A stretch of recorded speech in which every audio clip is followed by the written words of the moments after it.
Qu'est-ce qui se passerait si tu criais dans l'espace ? Eh oui, on ne t'entendrait pas, car le son ne se propage pas dans le vide de l'espace. Bon, dans cette expérience de pensée, on part du principe que tu es dans l'espace, sans combinaison, et que tu as le temps de crier avant de mourir. Mais si je te prends un autre exemple, celui de certaines scènes dans les films hollywoodiens, du type Gravity avec l'unique George Clooney, Star Wars et ses scènes de guerre spatiale, ou encore Interstellar et son futur apocalyptique pour notre planète. On s'attardera sur le dernier. Regarde en particulier cette scène. This is not about my life or Cooper's life. This is about all mankind. There is a moment.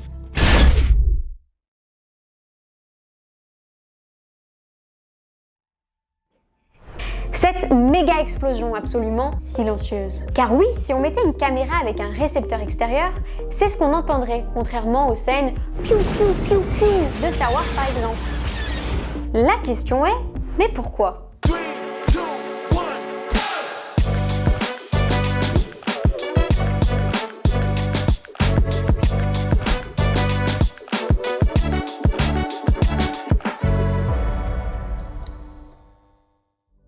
Pour comprendre, il faut déjà qu'on s'attarde sur la nature du son. Un son, c'est ce qu'on appelle une onde acoustique, qui a besoin de son environnement pour se propager, contrairement par exemple à une onde électromagnétique, comme la lumière, qui elle se propage même dans le vide. Quand je te parle de milieu ou environnement, ça peut être l'air, l'eau ou un matériau particulier. Et quand un son est émis, il produit une vibration mécanique de son environnement. Ce qui est particulier, c'est que seule la compression se déplace et non les molécules du milieu, ou du moins à peine. Donc tu peux essayer de visualiser une ola dans un match de foot. Si les personnes sont les atomes ou les molécules, elles restent effectivement immobiles, mais l'onde ou la ola se déplace quand même. Tu l'auras compris, le déplacement de cette compression va énormément dépendre de son environnement. Si c'est un solide, un liquide, un gaz, ou même les caractéristiques comme la température du milieu. Si tu considères la vitesse de propagation d'un son sur Terre, donc dans l'air, on estime ça à 340 mètres par seconde. Donc un son parcourt 1 km grosso modo toutes les 3 secondes.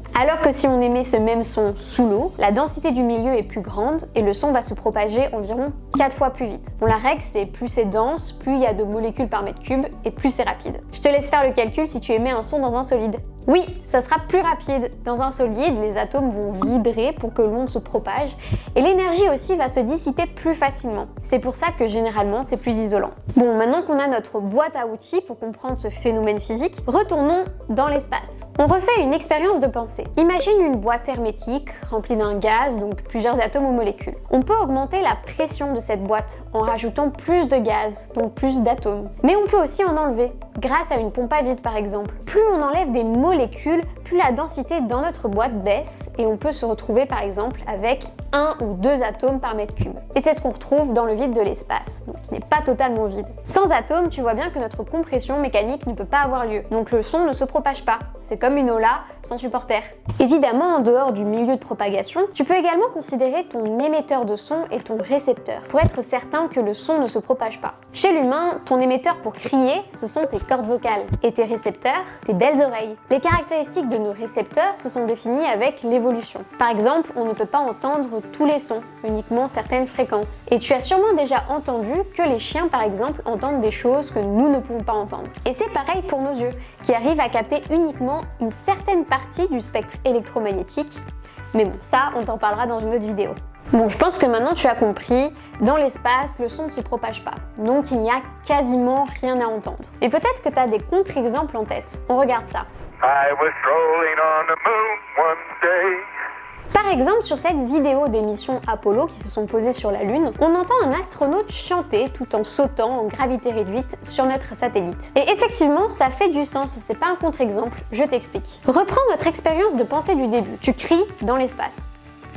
Ok, maintenant on va être sympa, on va dire que dans ce scénario, tu portes une combinaison spatiale. Et cette combinaison est pressurisée pour que tu puisses respirer. Pressurisé égale air égale milieu pour que ta voix se propage. Donc si on met un petit micro, un petit récepteur dans cette combinaison, on pourrait t'entendre crier et chanter sur la Lune. Petit fun fact d'ailleurs, si on te mettait maintenant sur Mars, en partant du principe que tu peux respirer dans l'atmosphère martienne sans combinaison, eh bien ta voix serait très différente. Mars a une atmosphère moins dense avec des caractéristiques telles que la température qui sont bien différentes. Le son se propage d'ailleurs à 240 mètres par seconde. Donc quand tu parles sur Mars, c'est un peu comme si tu chuchotais. D'ailleurs, la NASA NASA a mis en place un site internet où tu peux simuler à quoi ressemblerait ta voix si tu étais sur Mars. Écoute-moi ça. Hello la Terre, c'est Mars, do you copy? Un autre contre-exemple que tu as peut-être en tête, ce sont tous ces articles ou des vidéos où tu peux entendre des sons venant de l'espace. Par exemple, écouter le soleil, écouter des trous noirs ou encore des pulsars. Et d'ailleurs, la NASA l'aurait même dit en 2022, le fameux « on t'entendrait pas crier dans l'espace », c'est pas tout à fait vrai. Effectivement, sur YouTube, tu peux maintenant écouter du son venant de l'espace. Mais attention, comment est-ce qu'il est fait ce son? C'est un processus complexe qu'on appelle sonification. En gros, via des observations d'objets cosmiques, tels que les trous noirs, les pulsars, on interprète des ondes émises comme des sons. Car oui, comme on l'a dit au début, un son c'est une onde acoustique. Mais il y a d'autres types d'ondes, comme par exemple une onde électromagnétique, qui est la lumière. Donc on pourrait capter ces ondes, cette lumière, et la transmettre, l'interpréter comme un son. Car ces ondes ont les mêmes types de caractéristiques, comme une fréquence et une amplitude.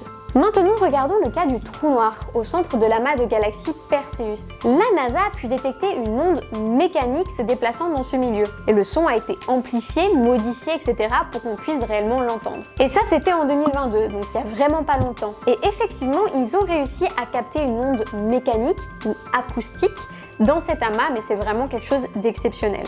Donc attention après à ce que tu lis, par exemple quand on te parle du son des pulsars, ce n'est pas une onde acoustique que l'on capte, mais leur fréquence que l'on retranscrit en son. Donc on part forcément d'informations électromagnétiques qu'on arrive à capter. Même si on commence à capter du son dans l'espace réellement, on t'entendra quand même pas crier. Et le sujet des ondes dans l'espace, c'est un sujet fascinant. On reviendra tout bientôt d'ailleurs pour te parler des ondes électromagnétiques et des merveilleuses images du James Webb Space Telescope. Si cette vidéo t'a plu, n'hésite pas à t'abonner et mettre un petit like, on reviendra prochainement pour de nouvelles aventures.